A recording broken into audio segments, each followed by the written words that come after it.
Let's now bring in Linda Gillis-Davidson, retired RCMP inspector. Good evening and thank you for your time. Thank you, Ashay. Nice to be here. So let's just make a start with your thoughts on what we're seeing across the country today. Of course, Ottawa has been seeing a protest for over a week and the deadlock still continues, but the protest has replicated itself in Toronto, in Vancouver, Winnipeg, Regina. Your thoughts on what's going on in the country? It's crazy, totally disrespectful to the majority of Canadians who just think this is deplorable, their actions and what they're saying. The RCMP, of course, many questions are being asked about what role the police are playing right now. We've heard from the Ottawa police chief as well saying we need more resources to handle the situation on the ground, and Ottawa police is not equipped to handle such large numbers. Linda, in your view, what more the police could have done that it hasn't in the last 7 days? Well, I've been watching it fairly closely, and they have an area there that's blocked off. I mean, it's a breach of the peace under the criminal code. I mean, they should be arrested and taken out of there. Those trucks should be taken out of there. As far as the police are concerned, Ottawa has a certain amount of individuals, police officers on the Hill who work the area. The RCMP is there, but that doesn't preclude them from reaching out and going to other areas like Peel or Toronto or York and asking for volunteers to come in that way. What they should have done that was a little bit different, when they saw it taking place, I think I would have blockaded the area or demanded that it be blockaded. And now they should be moving a little bit quicker than what they're doing. Nobody wants a confrontation. I totally agree. Nobody wants the military to come in. I mean, turning your military against your own people is not provoking, at least. But no, this should be shut down, and it should have been shut down a lot sooner. When we talk about the visuals on the ground, now we're seeing a lot of activity in terms of storage of fuel, propane gas, wooden shelters being built. We're looking at firecrackers, barbecues, whatnot. It seems like they're there to stay for a long time. Does it worry you with the kind of visuals we are seeing and what could happen? Everything about this worries me, that 90% of Canadians out there are saying this is deplorable, this should be stopped.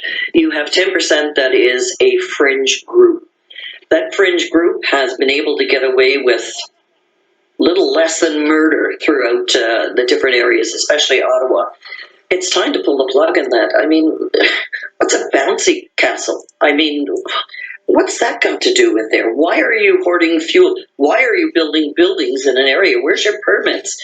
Where's your authority to be able to come in and do that? Why are we not going in and clearing that out? The people of Ottawa must be at the end of their rope in regards to what's occurring. Yeah, we've been seeing the frustration. We've been hearing people come to the camera and talking about the anxiety they're going through. But Linda, let me ask you this. How much of this do you believe is actually fueled by politics? Because it's not just about the mandates anymore. When we see protesters with flags against the Prime Minister and all that they have to say about him and the Liberal Party, etc., and then the support coming in from several MPs of the opposition party, how much of this is being driven or fueled by politics? I think it plays a large part. Number one, we elected the officials that we have in. The majority of Canadians placed their votes, hoping that these individuals would represent all of them. What we have here is a group of individuals, like I said, a small fringe group filled with hate. And you don't need to see a swastika. You don't need to see a diagonal flag. You just look at the group and what's going on, and you can see that the hatred is there. I fear for the people in the area of color. I fear for the women's shelters. I fear for the business people. Why should they be allowed to get away with doing what they're doing? The other honest people are trying to make a living, and your rights supersede their rights?